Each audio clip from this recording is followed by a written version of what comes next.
Nathan Malinick, Director of Design here at Hennessey, and today I'm going to talk to you a little bit more about the details of the Venom F5.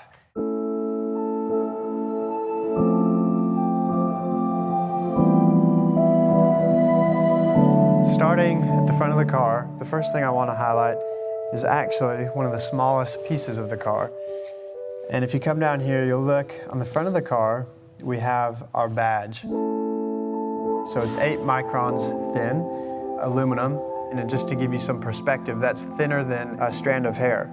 It's applied after the paint is laid down and then before the clear coat. We did this in order to ensure the cleanest aerodynamic impact or lack of an impact of a badge on the nose of the car. For our own design for our first in-house car, it was very important to create a distinct signature.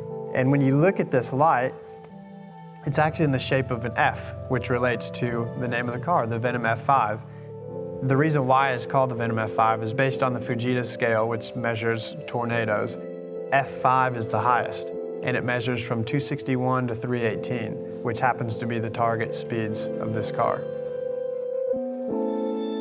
Coming around to the side of the car, this is the front air curtain or aero blade, and it's actually detached from the rest of the front clam of the car, and its purpose is to clean up and channel and design the air around the front wheel, as well as provide some downforce on the front end. So coming around to the side of the car, one of the most unique features on the F5 is right here behind the front wheel. In order to achieve the performance that we wanted to achieve, the whole greenhouse or the cockpit of the car had to be sucked in as tight as it could be. But then what you have here is a bit of a gap, because at the same time, you want the front wheel track width to be as wide as it can be for stability. So in order to get around this predicament that we had, we created these ducts here. This creates a high pressure zone of air. As the air is coming off this piece of the body, it pulls and sucks the air back to the body side, so that as the air is coming down around the car, it's channeled directly where we want it to go in the side vent. Moving along to the back of the car, first I want to stop and talk about the rear deck lid and what these intakes do. They channel and suck air into the rear air boxes in the car, which feed air directly to the turbos. You've got a beautiful line that feeds, if you follow it around, directly to our rear wing. What you end up having is an incredible shape and form on this rear deck lid as a result. All right, so coming to the rear of the car, I want to take a look at our rear bumper, which is the largest single milled piece of carbon fiber in the automotive industry. So this is one molded piece of carbon fiber, though it's broken up with paint.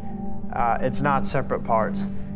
It's molded and then milled with all of these little vents that provide the heat extraction we need from the engine bay.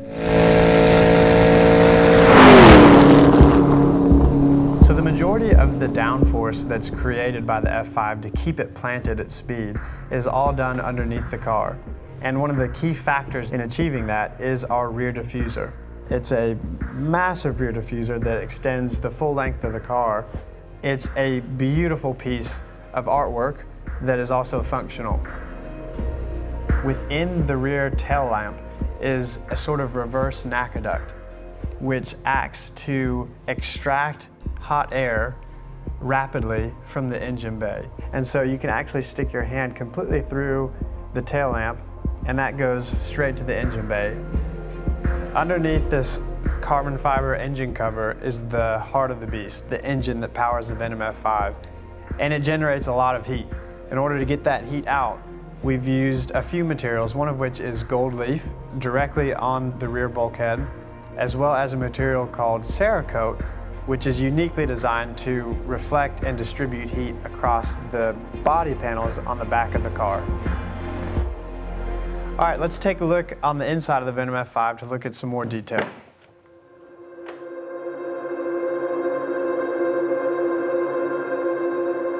The interior of the Venom F5 is an incredible place to be. Our whole design philosophy was to create something that exuded an athletic performance mentality and feel.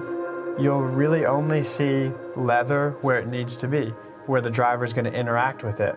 and everywhere else is just carbon fiber or titanium. The dash has no buttons anywhere on it, which is very unique in the automotive industry. We put everything that the driver might need on the steering wheel itself. It's more of a yoke out of an airplane. There's no top bar, and that is to ensure that the driver has maximum visibility. Everything is really weighted in a way that is very tactile. It's been done in order to give a mechanical connection of the driver to the car itself. We've really not spared any space, leaving nothing undesigned, whether it's the Hennessey logo ghosted into the carbon fiber tub, or the ignition button on the steering wheel, which harkens back to launching space shuttles, even down to the Texas flag that is sewn into each and every seat. The seat itself is actually constructed completely of carbon fiber, and it's just under 7 pounds. It really is amazing.